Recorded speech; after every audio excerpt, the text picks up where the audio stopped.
Welcome everyone to a new episode of the Football Baron podcast. Manchester City crash out of the Champions League to a Lyon side who was heavily labeled as underdogs, alongside Bayern completely thrashing Barcelona in an 8-2 scoreline. We're going to go into some transfer news as well, but let's get right into it. Let's get started with that Champions League game with Bayern versus Barcelona. Really just amazing game from a more German football biased opinion like myself, and I like the English teams as well.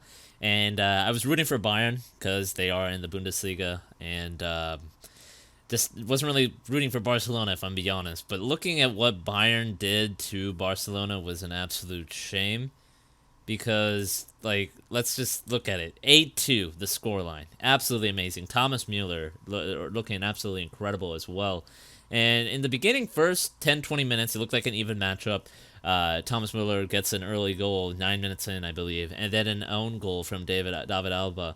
It looked like it was going to be an even matchup because Barcelona was able to really penetrate Bayern's high defensive line.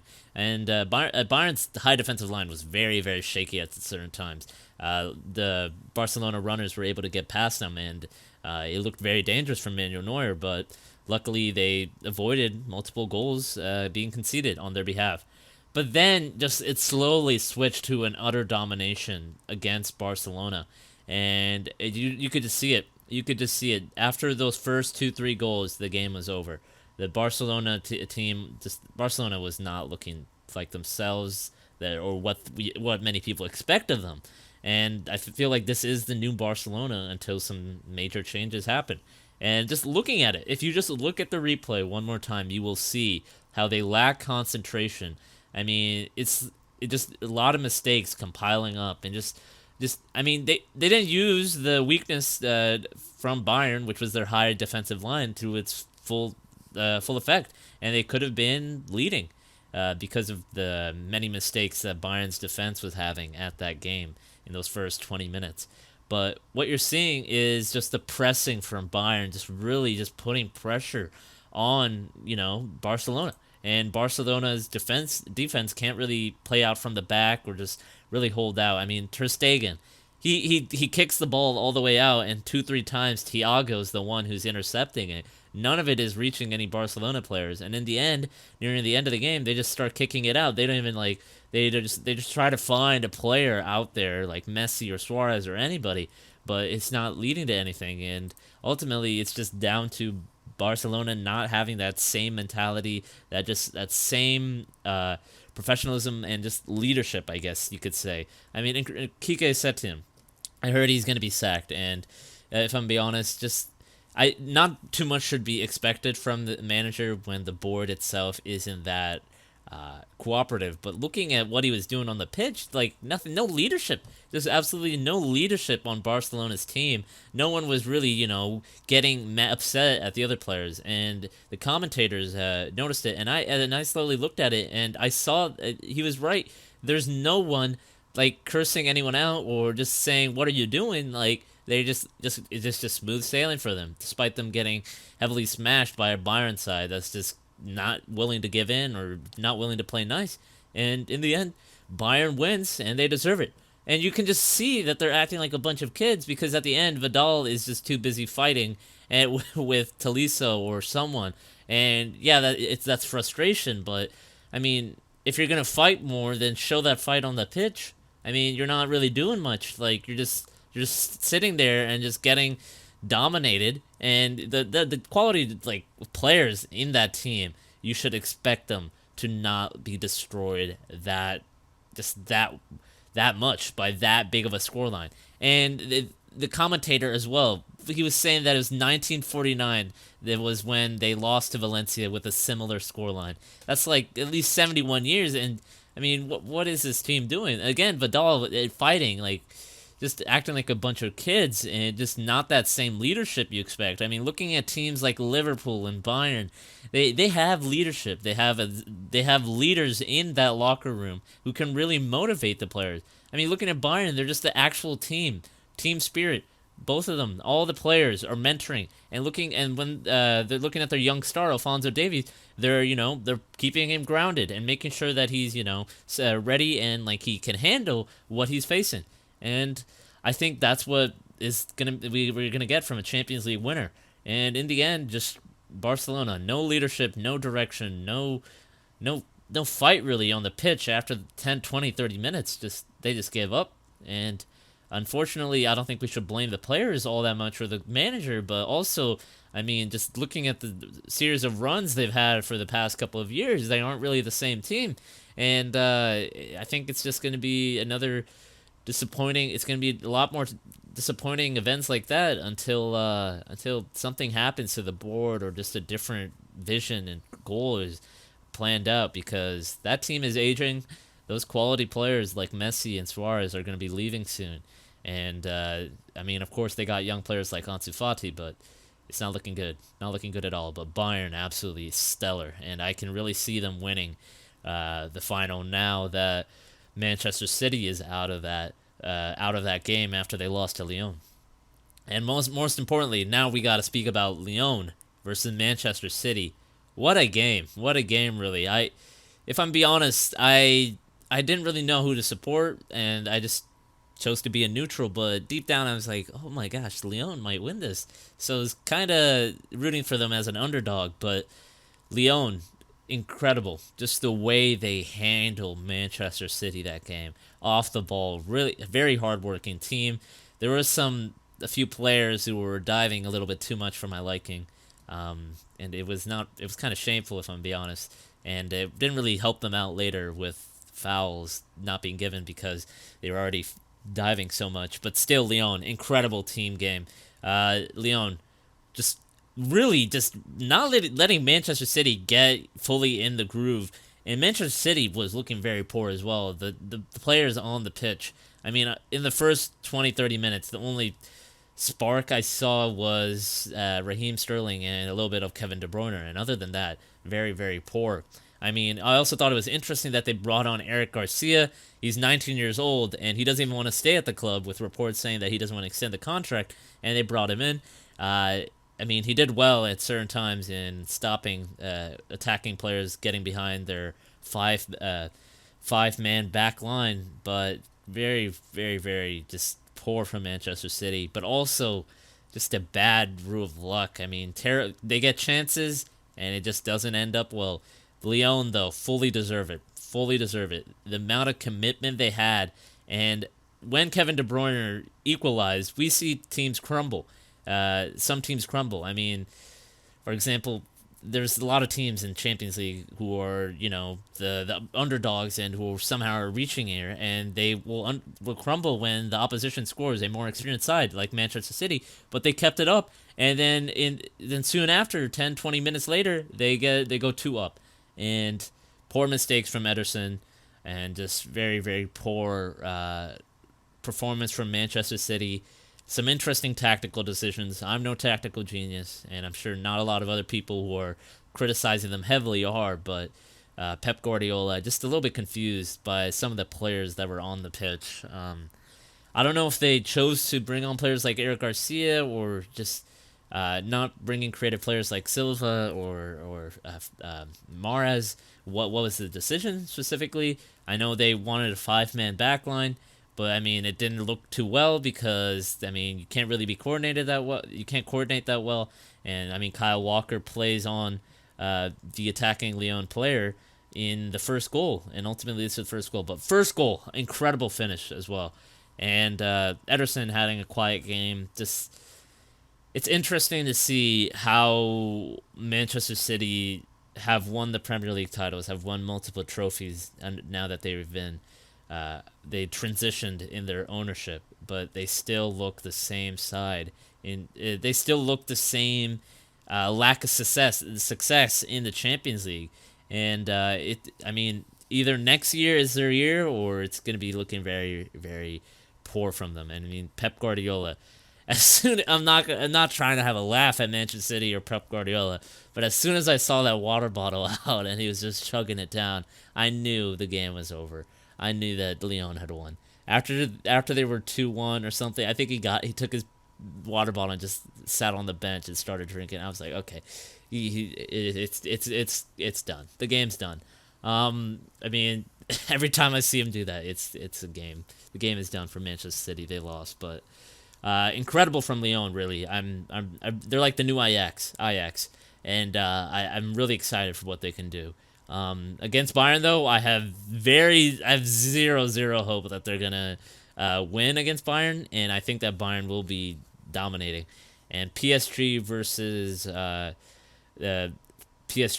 Leipzig is going to be an interesting game. But now looking at the teams, either PSG wins against Leipzig or Leipzig wins. I think that Bayern is now clear favorites. I mean, I thought Manchester City or Bayern were going to be the two teams that were going to win, but it's looking more like Bayern.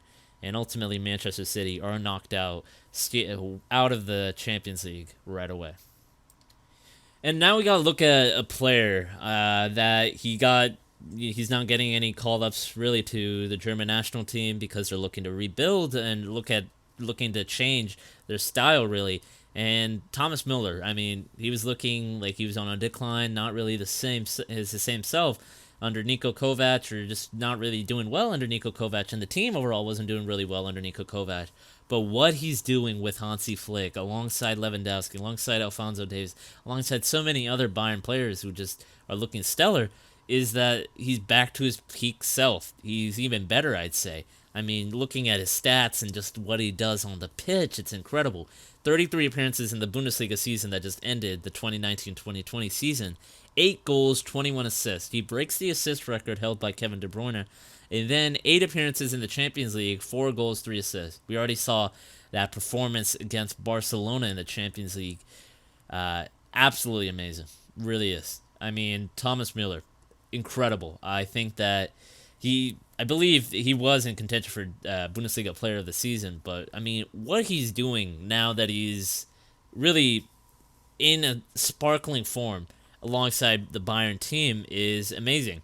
And the team is just really, really strong. I mean, looking at how their morale is under Hansi Flick, they all admire him as a manager, and you don't see those comments really the same under Niko Kovac when they were under Niko Kovac. But now that they're under Hansi Flick, it's different. I think we're seeing a side who's looking like they're gonna win the Champions League, and Thomas Muller is one of those key players that's going to help them. I mean, in the Barcelona game, 2 goals, 1 assist, man of the match performance. I mean, it's expected when you played that well that you're going to achieve something along those lines, but it's still again and again incredible, absolutely incredible from Thomas Muller.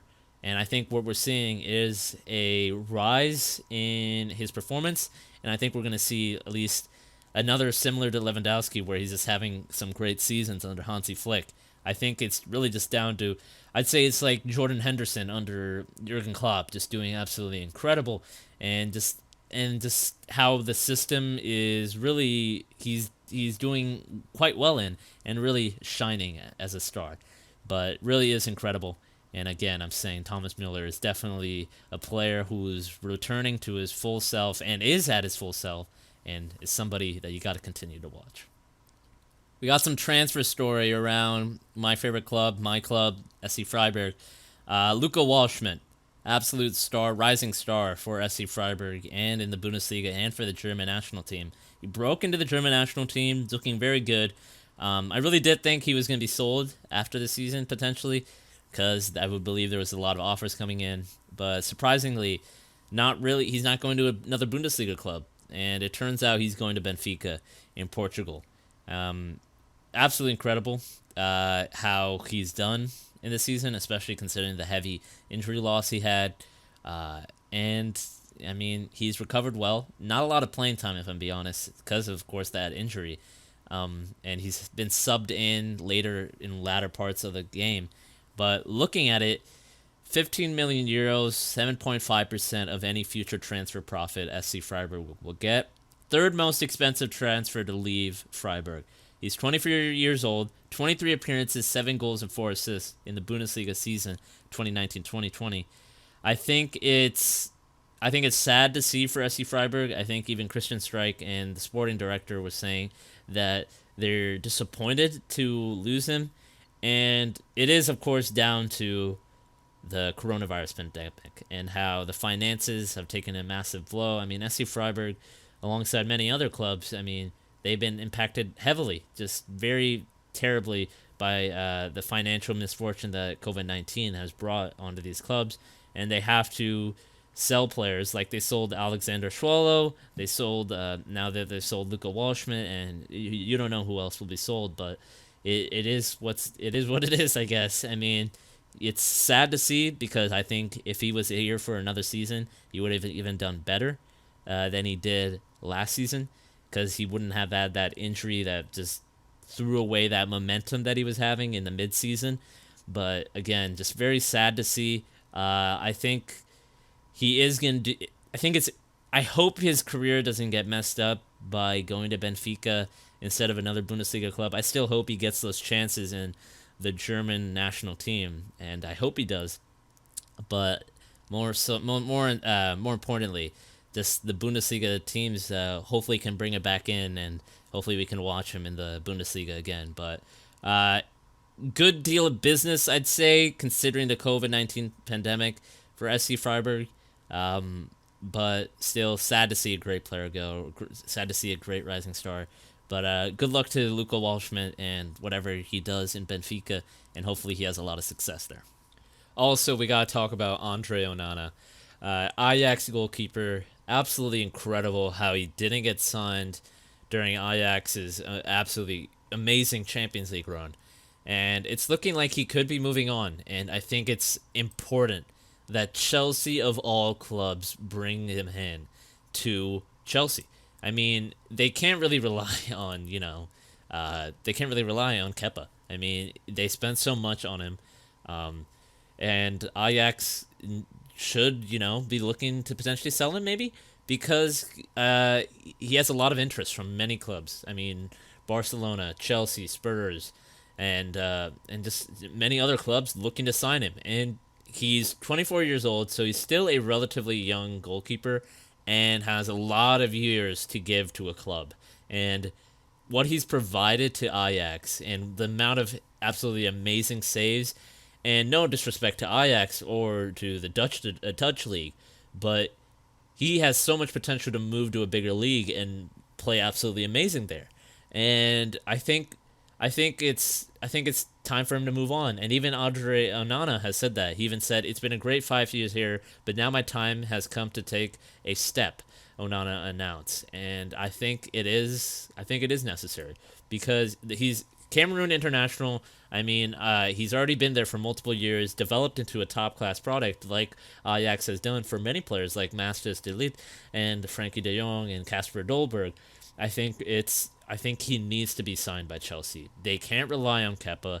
Kepa's confidence is completely out of the window, and I feel for him, I really do, but Kepa can't be relied upon on Chelsea anymore, and he's already all the criticism that he's received from fans, pundits, analysts, critics, everything. I think his confidence out of the window, and he can't really, fully play for Chelsea to the level that they expect now that they're bringing in top-class players like Hakim Ziyech, Timo Werner, and potentially Kai Havertz or other star players. I think it's all down to Chelsea bringing in a new goalkeeper and more defenders that can really help them win a title or move towards winning a title. And I think that Onana can be a top goalkeeper for Chelsea in the Premier League. And I think Andre Onana is a necessary signing for Chelsea. I mean, there's reports that they were going to bring in Jan Oblak, but the cost around that is ridiculous. And I think that Onana is available for a far less of a price because Oblak is only allowed to go if his release clause is met.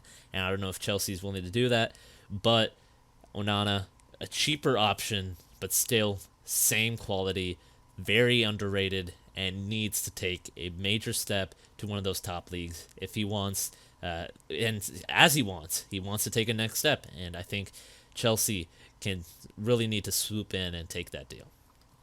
Also, we've talked about Benfica and how they brought in Waldschmidt from SC Freiburg. They also brought in a still, I believe, amazing defender, Jan Vertonghen, and he, of course, ran out his contract for Tottenham. He wasn't willing to re-sign, and it's looking like he's going to be moving to Benfica, and it is confirmed that he will be moving to Benfica on a free transfer. And I don't know if this is a decision, whether it's about pay or if he's looking for a new challenge, but I think it's interesting because I do think that a lot of Premier League clubs could have used him or brought him in.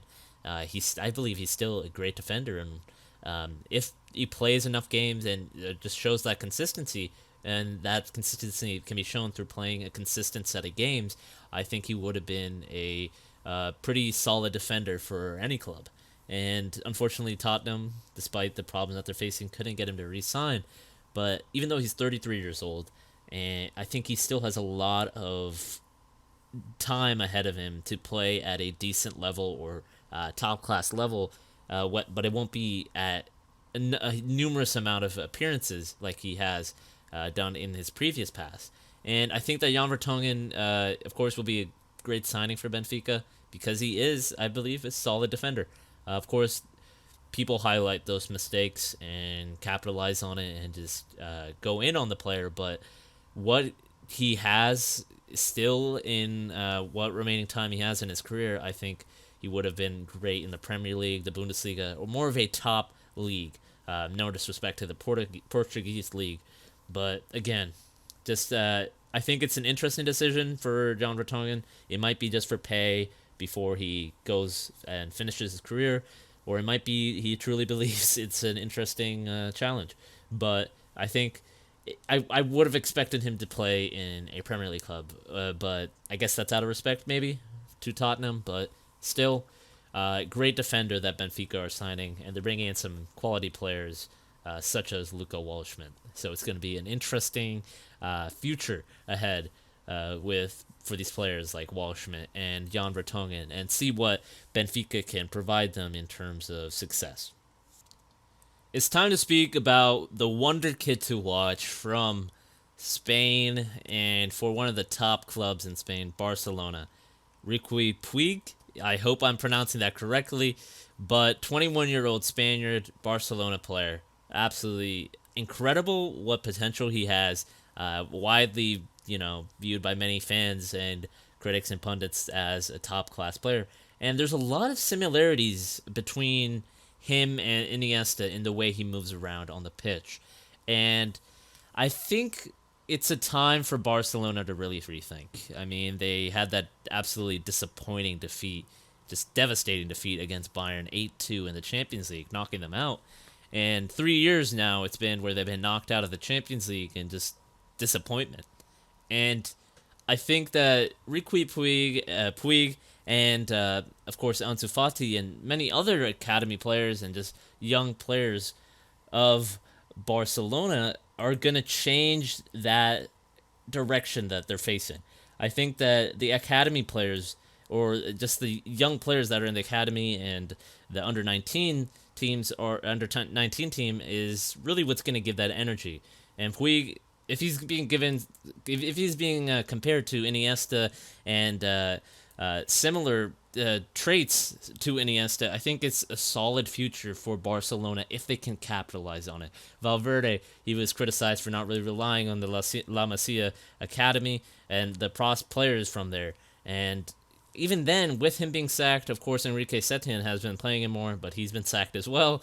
But 11 appearances with 2 assists, 21 years old, not really enough time for him to develop. I guess he could be playing more with Arthur moving to Juventus. It is a high possibility. I mean, central midfield, I think that Barcelona do need that. He plays in the central midfield, and just I do really believe that Barcelona need that youthful energy, and what they provide is really important. I mean, a lot of those players in that team are aging, and Puig, just what he has in his skill set, and if it's developed accordingly at Barcelona, he could be a top-class player and a top wonder kid to watch because of what he can provide. And I think it depends on what the board and the upcoming manager are insisting to do. It will depend. It will decide the course of his career, and it could lead him to be moving onwards, or it could lead him to staying at Barcelona and having a successful career. But it really does depend on what Barcelona decides to do with some of their great young players and the talent that they have. But Puig is definitely a player to watch, a wonder kid to watch, and what he can provide for Barcelona. That youthful energy, that youthful talent just needing to be refined, and a potential Iniesta-like player bringing Barcelona back to its great glory days. Well, that will be it for this episode of the Football Baron podcast. Thank you all for listening. Of course, we did it a little bit a day earlier because just the timing of the podcast. We should have a podcast out Wednesday. And moving on from that, we will cover the Europa League final and then, of course, the Champions League final. Really excited for that. There's some amazing football going to be played. I'm sure whoever wins it will most likely deserve it.